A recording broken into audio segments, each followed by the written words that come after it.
চলো আজকে শেয়ার করব সিম্পল একটা চিকেন কারির রেসিপি। তার জন্য প্রথমেই গরম তেলে আলুগুলোকে ভেজে তুলে নিলাম। ফোড়নে দিলাম জিরে আর শুকনো লঙ্কা, আর বেশ খানিকটা পেঁয়াজ কুচি দিয়ে ভালো করে ভেজে নেব। বাটা মশলাটার মধ্যে আছে আদা, জিরে, শুকনো লঙ্কা, টমেটো, সামান্য পেঁয়াজ আর সামান্য রসুন। এই সময়টা যেহেতু রসুনগুলো খুবই কচি থাকে তাই রসুনটাকে বেটে দিয়ে দিলাম। তারপরে সামান্য লবণ আর হলুদ দিয়ে মশলাটা কষাতে দেব।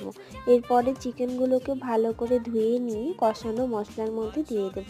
তোমরা চাইলে চিকেনটাকে ভালোভাবে গরম জলেও ধুতে পারো।